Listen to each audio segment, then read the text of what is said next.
Salut! Bienvenue sur la chaîne et bienvenue dans ce nouveau point lecture. Aujourd'hui on va parler des livres qui m'ont accompagnée fin janvier, depuis mon précédent point lecture. Au total j'ai pas moins de 10 livres à vous présenter. Les voilà dans l'ordre dans lequel vous allez pouvoir les découvrir. Et pour ça, on va commencer tout de suite avec une excellente lecture. Le premier livre dont je vais vous parler aujourd'hui, il s'agit de John de Emmanuel Bourdier, publié aux éditions Flammarion Jeunesse. Et c'est un très court roman qui raconte l'histoire de John avant qu'il devienne John Lennon. En fait, on va y suivre l'enfance de John lorsque celui-ci à 11 ans essaie de devenir lui-même. C'est une histoire très forte, mais qui puise racine dans une narration simple et très prenante. Nous nous retrouvons à Liverpool en 1950 et nous allons découvrir l'enfance de ce petit John qui est tiraillé, qui navigue entre sa mère, autant pleine d'énergie qu'absente, et sa tante beaucoup trop présente à son goût. En fait, John il n'habite plus chez sa mère parce qu'elle n'est pas capable de prendre soin de lui et il réside donc chez Mimi, sa tante. Seulement, John il aime Julia, sa mère, et c'est très dur pour lui de vivre de cette façon. Alors il se réfugie dans l'humour, dans le dessin, dans la poésie et un petit peu plus tard dans la musique. Dans cette histoire on découvre un Liverpool misérable. John s'y défend avec ses poings pour survivre et il tente de ramener la douceur à lui grâce à ses passe-temps. John c'est un garçon qui a du sarcasme, du répondant, et à travers ses pages se dessine le portrait d'un futur grand artiste. On y découvre où est née sa passion pour la musique. Il y a de belles références dans l'histoire, à savoir des références à des musiques des Beatles. Vous l'aurez compris, j'ai adoré cette histoire. La plume est très simple, l'histoire en elle-même l'est aussi, mais cette simplicité, cette narration où il n'y a pas spécialement une très grande aventure à la clé, eh bien elle permet de se plonger dans une enfance vraiment bouleversée, mais une enfance pleine d'espoir aussi. Le personnage de John est très bien retranscrit, et pour ma part je ne connais pas du tout les Beatles, hormis leur musique, je ne connais pas leur histoire, et découvrir celle de John à travers son enfance de cette façon, eh bien c'était une très belle expérience, et donc une très belle lecture. Je vous propose maintenant de passer à graphique, un premier tome d'une adaptation d'un court-métrage que j'ai absolument adoré. Alors je parle pas du court-métrage, je parle du graphique, puisque je n'ai pas encore vu le court-métrage. Je pense me pencher dessus une fois que j'aurai lu chacun des tomes. Ce livre, il s'agit du premier tome de Le Veilleur des Brumes de Robert Kondo et Dis Tsumtsumi. C'est publié chez Graphitine, et cette histoire, eh bien, elle est aussi poétique qu'effrayante. Bon, bien évidemment, on n'est pas dans l'horreur. Je dis effrayante parce que à la fin du premier tome, eh bien, on serre les fesses puisqu'on ne sait pas ce qui arrive au héros de ce livre, et évidemment, on a besoin de savoir la suite. Pour ma part, j'ai besoin de savoir la suite. Dans ce livre, nous suivons Pierre, qui est le veilleur des brumes. Le rôle du veilleur des brumes, c'est de repousser ces brumes mortelles qui entourent la ville et qui ont saccagé le monde. En fait, Val de l'Aube semble être le dernier lieu en sécurité derrière le barrage tenu par le veilleur des brumes. Ces brumes dans le livre, elles sont sombres et elles semblent grignoter tout ce qui environne Val de l'Aube, et le rôle de Pierre, eh bien, comme je l'ai dit, c'est de les tenir à distance. C'est une très grande responsabilité et les gens ne semblent pas en avoir conscience, mais Pierre prend son rôle très à cœur malgré son jeune âge, puisqu'il a été obligé de prendre ce rôle suite au décès de son père. Ce livre raconte son histoire, mais aussi celle de deux autres personnages qui vont voir leur vie bouleversée le jour où ils vont être emportés de l'autre côté du barrage. Dans ce premier tome, il se passe à la fois énormément de choses et pas tant que ça. Il y a plus de complexité dans les relations entre les personnages, mais voilà tout ce qui se passe dans le premier tome. Les personnages sont emportés de l'autre côté du barrage, pas loin de ces brumes mortelles. C'est assez prenant, mais toute la beauté de cette histoire réside dans son style graphique qui est extrêmement fort. Les images sont parfois floues, il y a une ambiance marquée, brumeuse, qui reflète parfaitement l'histoire en elle-même. Les personnages sont atypiques, ce sont des animaux qui empruntent des habitudes humaines, et bien évidemment c'est extrêmement dynamique. On sent la retranscription du court-métrage avec un enchaînement visuel très marqué qui rappelle nettement le cinéma. Une excellente lecture que j'attendais de découvrir depuis longtemps. En fait, j'ai simplement trouvé le premier tome d'occasion et j'ai sauté sur l'occasion. Mais maintenant il va falloir que je trouve la suite. J'ai préféré acheter ce premier tome seul plutôt que d'acheter l'intégrale qui vient de paraître parce que je n'étais pas sûre d'apprécier. En fait les graphismes sont vraiment très beaux, mais je n'étais pas forcément attirée au premier abord, et en fin de compte j'ai absolument adoré, donc maintenant let's go trouver la suite. On passe au prochain livre, on retourne du côté de la littérature jeunesse young adulte, et c'est de Sillage de Joanne Richoud qui est publié chez Pocket Jeunesse dont je vais vous parler. Ce livre, je l'ai adoré, c'est une réécriture, une réinterprétation de Le Parfum, qui est un célèbre roman, seulement ici il est contemporain et on y suit une jeune femme de 19 ans. N'ayant pas lu Le Parfum auparavant, mais connaissant simplement l'histoire de loin, eh bien j'ai adoré les références qui étaient parsemées dans le livre, et surtout j'ai adoré la narration qui pour moi restait surprenante malgré le fait que ce soit inspiré d'un autre texte. Nous y suivons Jade qui a 19 ans et qui emménage à Paris pour réaliser son rêve. Elle quitte sa Bretagne, elle quitte sa grand-mère, elle quitte tout ce qu'elle connaît pour découvrir la capitale métal et surtout travailler en parfumerie. Elle découvre alors la vie d'adulte et elle se convainc qu'elle a de l'or entre les mains, qu'elle peut exploiter sa passion à plein escient, seulement petit à petit les choses se gâtent. Mais avant toute chose, elle rencontre un garçon. Ce garçon c'est Victor alias Domino et il voit la vie en noir et blanc. Jade est un petit peu particulière aussi puisqu'elle est synesthèse, elle associe ces différents sens entre eux et entre ces deux personnages, eh bien c'est le coup de foudre. Mais Victor c'est un garçon lunatique, c'est un garçon qui ne souhaite pas entretenir une relation avec un engagement fort, chose que Jade semble énormément espérer et cela la grignote et petit à petit, comme je le disais, eh bien elle va sombrer. Heureusement pour elle, elle va croiser le chemin d'un célèbre parfumeur. Il s'agit de Zachary Mignard et celui-ci va la prendre sous son aile en tant qu'apprenti. Alors le rêve de Jade se réalise, elle va pouvoir créer sa propre fragrance, seulement Jade commence à devenir obsessionnelle, elle a besoin d'emprisonner les odeurs de tout ce qui l'entoure et particulièrement des gens. Et pour cela, elle va braver tous les interdits. À la fois romance, thriller, récit contemporain, ce livre est absolument addictif. Joanne Richoux, elle a une plume dense, saccadée et parfois vulgaire qui offre toute sa dynamique à cette histoire. Les points de vue évoluent au fur et à mesure de la narration et retracent l'évolution même de Jade qui semblait si prude à son arrivée sur Paris et qui est, en fermant ce livre, une toute autre personne. C'est vraiment extrêmement étonnant cette évolution qui se fait de façon naturelle au fil des pages et qui semble pour le coup réaliste malgré la fascination horrifique qu'elle suscite. Vous l'aurez compris, j'ai adoré cette histoire et j'ai adoré les nombreuses références qui y sont glissées, que ce soit à la littérature ou encore à la musique. Bref, Joanne Richoux fait fort, c'est ma première lecture de l'un de ses textes et je ne vais pas manquer d'en découvrir d'autres au vu de la pertinence de son propos. Je vous propose de repartir du côté des graphiques et d'embarquer pour le Sénégal à travers Toubab, qui est un album de Nuria Tamari, donc c'est l'autrice de Géante et de La Louve Boréale, qui sont de très belles lectures, des coups de cœur. Et dans Toubab, on change complètement d'univers puisqu'ici il est question d'autofiction. En effet, nous allons suivre une jeune adolescente européenne qui va être embarquée malgré elle au sein d'une mission humanitaire au Sénégal. Dans cette histoire, petit à petit, nous allons découvrir à ses côtés ce qu'implique cette mission. L'héroïne va se confronter à de nouvelles coutumes, un nouveau rythme de vie, bref, à un tout nouveau monde. Bien évidemment, ce livre il parle de clichés et il les met en avant pour les déconstruire petit à petit à travers une histoire qui se déploie calmement au fil du quotidien de l'héroïne. Au début, on est pris au dépourvu par les réactions de l'héroïne qui ne semble pas savoir s'adapter au monde qui l'entoure et aux personnes qu'elle rencontre. Seulement petit à petit, avec cette héroïne qui évolue, on est amené à découvrir une culture sensuelle et hospitalière, mais aussi des personnages vibrants de caractère qui évoluent dans une société aux problématiques bien différentes des nôtres. Ce roman graphique, c'est une excellente lecture, déjà parce que j'adore le dessin de Nuria Tamari, donc évidemment je me suis prise au jeu de découvrir sa graphie dans un autre genre, celui de l'autofiction, et j'ai été ravie de découvrir que cela fonctionne à merveille, bien que cela soit très différent de ce que j'avais pu découvrir d'elle auparavant. Comme à son habitude, Nuria Tamari développe la narration à travers des pages portées par une rythmique colorimétrique. J'entends par là le fait que les palettes de couleurs évoluent au fil de l'histoire et retranscrivent des ambiances très différentes les unes des autres, et cela fait vivre l'album et ça rend la narration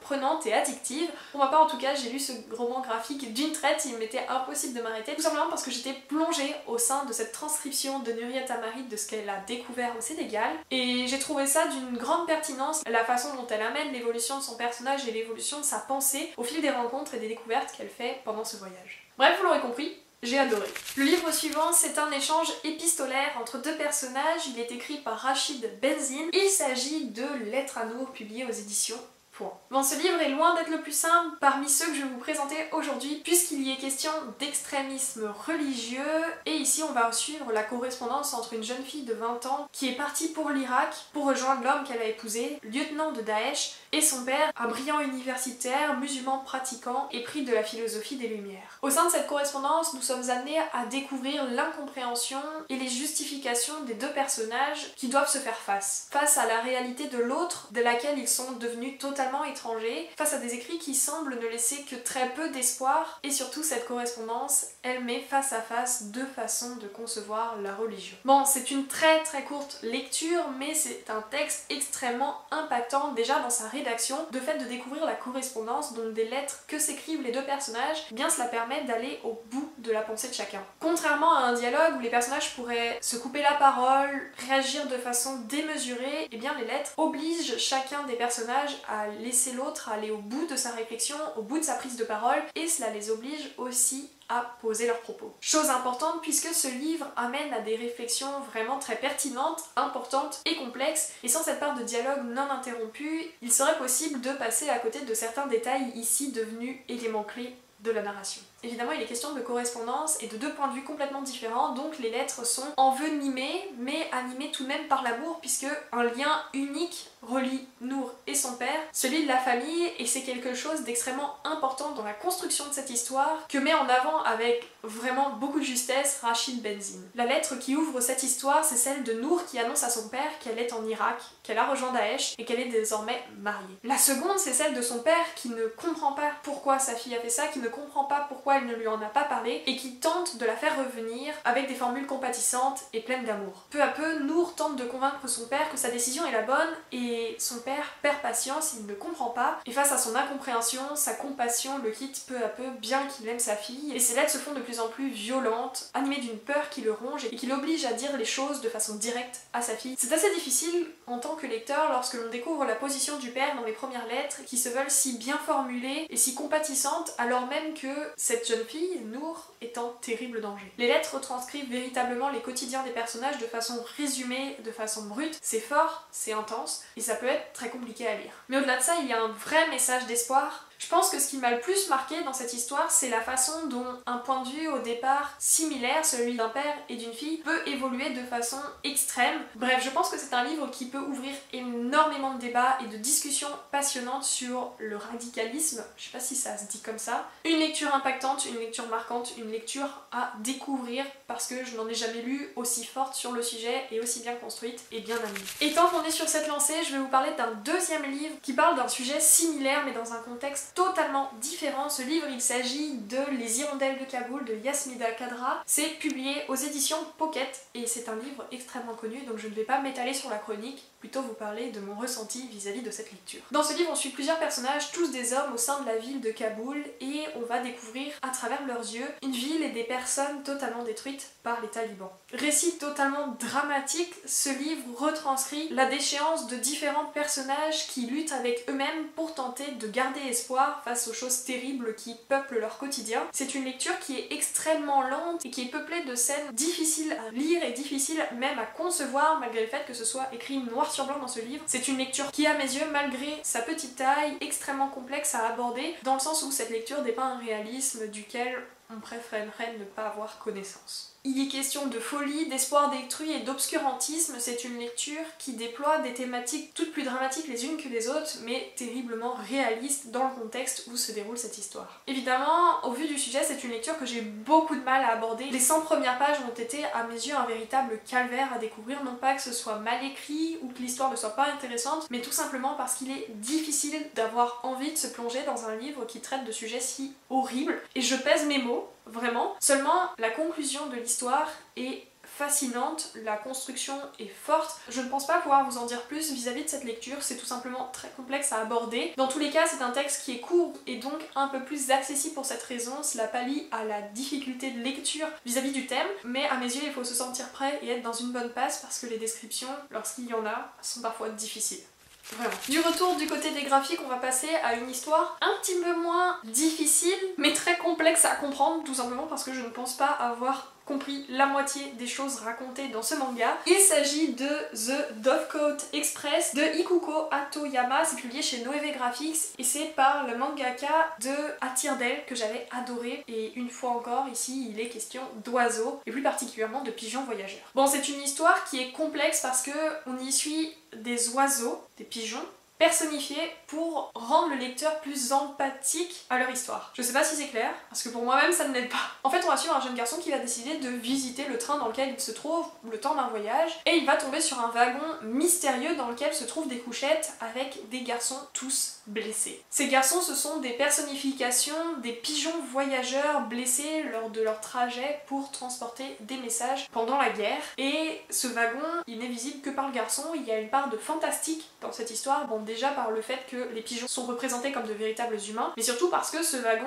eh bien, personne d'autre le voit, mis à part lui. L'histoire ne s'arrête pas là, elle est beaucoup plus complexe puisque le garçon va rencontrer celui qui détient ces pigeons, celui qui détient ce wagon et qui fait bouger constamment ce pigeonnier pour qu'il ne puisse pas être détruit par les lignes ennemies. C'est particulier puisque cet homme est absolument effrayant et malsain, et le garçon va être amené à prendre sa place, à se charger de l'écriture des messages transmis par les pigeons. Cette histoire rend honneur aux pigeons voyageurs qui sont battus pour transmettre les messages livrés par les hommes sur le front aux lignes arrière. C'est une histoire qui par ce sujet se veut pleine d'émotions, seulement la retranscription graphique et narrative dans ce manga est très complexe à aborder puisqu'ici il est plutôt question de travail artistique. Évidemment, je ne pense pas avoir tout saisi, mais il y a une énorme part de poésie à cette histoire et notamment à sa conclusion. Vraiment c'est complexe, mais c'est tellement beau graphiquement que j'attends déjà le prochain manga qui sera traduit de ce mangaka. Voilà, si vous voulez être aussi confus que moi, je vous invite à découvrir ce manga, mais si vous avez trop peur de ne pas le comprendre, je vous invite tout de même à le feuilleter pour apprécier les détails graphiques qui y sont traités parce que c'est vraiment trop beau, mais genre vraiment trop beau visuellement parlant. On passe à une masterclass, un roman que tout le monde attendait avec impatience. La traduction française est enfin là, elle est sortie ce mois-ci et il s'agit de I Was Born for This de Alice Oseman, publié chez Hachette Roman. Donc Alice Oseman, on ne la présente plus, autrice de Heartstopper, qui maintenant est méga populaire et connue. Et ici, on a affaire à une histoire qui sort de l'univers de Heartstopper, mais qui présente des personnages avec autant de diversité et une histoire aussi subtile que celle retranscrite dans les autres univers d'Alice Oseman. Dans cette histoire, on est amené à suivre deux points de vue, celui de Angel et celui de Jimmy. Jimmy est l'un des membres du très populaire groupe de musique The Ark qui cartonne dans le monde. Seulement, le garçon, bien qu'il ait réalisé son rêve, il souffre d'une anxiété sociale extrêmement forte qui, on peut le dire, lui pourrit la vie. Il remet constamment en question ses choix et il lui empêche de vivre pleinement la notoriété qu'il a acquise aux côtés de ses deux amis, Leicester et Rowan. Angel, elle, est une membre très active du fandom de The Ark. C'est une jeune femme qui vit à travers sa passion pour le groupe de musique et particulièrement pour Jimmy, l'un de ses membres. La jeune fille n'a pas particulièrement d'ambition pour elle et elle n'a pas une grande estime d'elle-même, du moins c'est ce que l'on découvre page après page dans le roman. En fait, elle vit au travers de sa passion et de son amour pour le groupe de musique et grâce à cela, elle acquiert un sentiment d'appartenance qui est très fort et qui lui permet de faire face à son quotidien. Avec ces deux points de vue très différents, eh bien, on découvre une réalité complexe, celle des fandoms de groupes de musique, mais aussi celle masquée derrière les paillettes et les strass, celle d'une réalité qui n'est pas dévoilée au grand public, la vie quotidienne de ces stars. Angel, en fait, elle va rencontrer une autre membre du fandom de The Ark avec qui elle échange quotidiennement et qui, pour elle, est sa meilleure amie. Elle s'appelle Juliette et ensemble, elles vont se rendre à une rencontre avec les membres de groupe et c'est là que la route d'Angel va rencontrer celle de Jimmy et tous deux vont devoir malgré eux faire face à leurs problèmes qu'ils tentaient tant bien que mal d'éviter. Je ne vais pas vous en dire plus parce que le roman développe énormément de sujets, mais les grandes lignes sont là. Il est question de fandom, d'appartenance et d'anxiété sociale, mais aussi tout simplement de passion. Et Alice Oseman retranscrit le tout avec une grande subtilité, elle ne se débarrasse pas totalement des clichés, mais cela apporte du réalisme à l'histoire et cela confronte différents points de vue. Le personnage d'Angel permet de rendre légitime ses fans, tout en questionnant avec intelligence et finesse ce que représentent ces groupes de musique pour ces personnes. C'est vraiment trop bien amené. C'est un livre riche qui, comme à l'habitude d'Alice Oseman, offre une panoplie de thématiques différentes abordées avec justesse et avec un regard contemporain sans préjugés. C'est une excellente lecture et j'ai énormément apprécié retrouver la plume simple, accessible et fluide d'Alice Oseman. Bref, j'ai adoré. Je ne pense pas pouvoir dire que c'est un coup de cœur, mais vu que je viens de le finir il y a moins d'une heure, c'est difficile à dire. Mais comme d'habitude, il faut lire les livres d'Alice Oseman et celui-ci ne déroge pas à la règle, donc lisez I Was Born for This. Et je vous propose de clôturer ce point lecture avec deux albums. Le tout premier dont je vais vous parler, il s'agit de Blanc, une histoire dans la montagne de Stéphane Kiel. C'est publié aux éditions La Martinière Jeunesse et dans cet album, on se retrouve immergé dans des paysages enneigés magnifiquement réalisés par Stéphane Kiel. J'ai énormément apprécié les illustrations proposées dans cet album qui sont immersives, pleines de détails et qui jouent sur la profondeur de l'image. On y suit un petit garçon qui va suivre un renard qui se nourrit dans sa poubelle et le jeune garçon décide un beau jour de suivre ce renard et il s'enfonce dans la forêt et découvre ces paysages enneigés. Le petit plus à cet album, c'est qu'il y a des pages au centre de l'album qui sont entièrement en calque et j'ai un grand amour pour les albums qui introduisent ce support en leur sein et pour le coup ça donne une nouvelle lecture, une nouvelle profondeur aux illustrations de Stéphane Kiel. Seulement il y a un petit bémol, c'est le texte qui je trouve n'est pas à la hauteur de la beauté des illustrations qui sont extrêmement poétiques. Pour le coup le texte est plus là en support pour offrir une excuse à la narration visuelle, du moins c'est mon ressenti, et pour le coup j'ai trouvé cela un petit peu dommage. Et le dernier livre de ce point lecture, il s'agit de Tout autour de toi de Meg Fleming et Richard Jones. C'est publié chez Didier Jeunesse et c'est un album qui aborde la créativité et les ressources que l'on a en soi. C'est un album qui délivre de très beaux messages et qui les retranscrit de façon peut-être un petit peu trop complexe pour de très jeunes lecteurs, mais d'une façon très intelligente. Au début de l'album, on est amené à découvrir des détails de la nature qui sont toujours peuplés de petites touches d'imaginaire et on comprend rapidement pourquoi, puisque l'album se tourne vers la notion de créativité et qu'on peut trouver de la beauté au sein même de sa personne, de sa personnalité, et cela retranscrit à travers le fait que tout ce que l'on découvre est narré par les pinceaux des enfants. Je ne sais pas si mon propos est très clair, mais dans l'album cela est narré d'une très belle façon. Cela est proposé à travers des illustrations pleines pages et très colorées, et tous les enfants que l'on suit dans cet album puisent en leur sein pour offrir un monde vibrant qui est le leur. Le message est vraiment très beau et il est extrêmement simple, mais à mes yeux essentiel. Du coup c'est un grand oui pour cet album, aux illustrations pleines pages vraiment très belles. Voilà pour ce point lecture, on arrive à la fin, merci d'être resté jusqu'ici. Je vais rapidement vous montrer les livres que je compte lire début février. Alors je ne dis pas qu'ils seront tous dans le point lecture de début février, puisque bien évidemment il y a par exemple Vortex que j'avais cité dans la précédente vidéo, que je n'ai pas encore lu mais que je compte bien dévorer prochainement. Donc évidemment il se retrouve une nouvelle fois dans cette liste, mais j'ai extrêmement hâte de le découvrir. Ensuite j'espère trouver le temps de lire Sous les étoiles de Bloomstone Manor. C'est un livre qui vient de paraître aux éditions Casterman et que je trouve absolument magnifique. Et enfin un dernier livre que j'espère pouvoir lire très prochainement, il s'agit de Deux lunes et 200 de Erin Betty. C'est publié aux éditions Lumen et la couverture est absolument magnifique et j'ai entendu tellement bien à propos de ce livre et de la plume de cette autrice qu'il me tarde de la découvrir un petit peu. Voilà, encore merci d'être resté jusqu'à la fin et on se dit à très bientôt pour une nouvelle vidéo. Salut!